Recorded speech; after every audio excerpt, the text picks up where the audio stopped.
Once upon a time, in the vibrant town of Chatterville, there lived a little girl named Rita. Rita was bright, curious, and full of energy. She loved talking more than anything else, so much that she would talk to her teddy bears, her pets, and even her plants, telling them all sorts of stories and thoughts that filled her mind.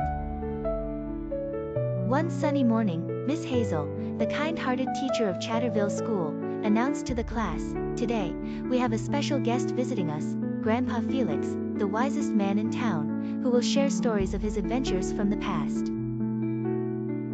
The classroom buzzed with excitement, but Rita was especially thrilled. When Grandpa Felix arrived, the children gathered around eagerly. With his twinkling eyes and long white beard, he started sharing tales of forests and mountains, of distant places and bygone times. But as he spoke, Rita couldn't help but interrupt. "Oh, I've been to the mountains too. And one time, my family took me to see a big forest," she chimed in excitedly. Grandpa Felix smiled kindly and continued, but Rita's chatter didn't stop. She was talking so much that she hardly noticed Miss Hazel gently reminding her, "Let's listen to Grandpa, Rita." Yet, Rita's enthusiasm made it hard for her to pause. Seeing this, Grandpa Felix thought of a plan. He said, "Let's play a game. Here is a magical shell," and he held up a shiny conch shell. "Whoever holds it will have the power of silence and will listen to the whispers of the earth. What stories they will hear. Let's each hold it and see what we can learn."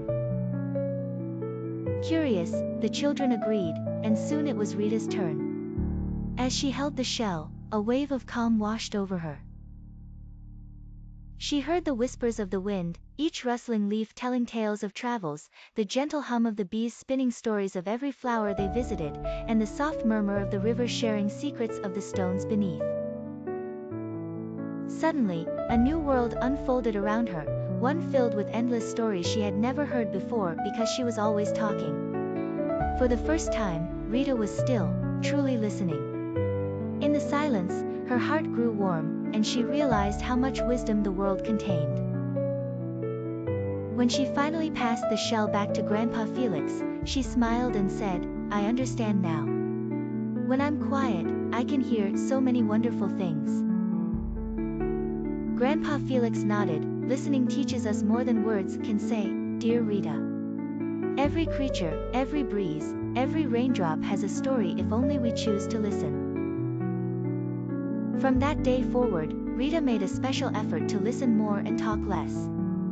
She discovered new stories in old places and made new friends by truly hearing what they had to share.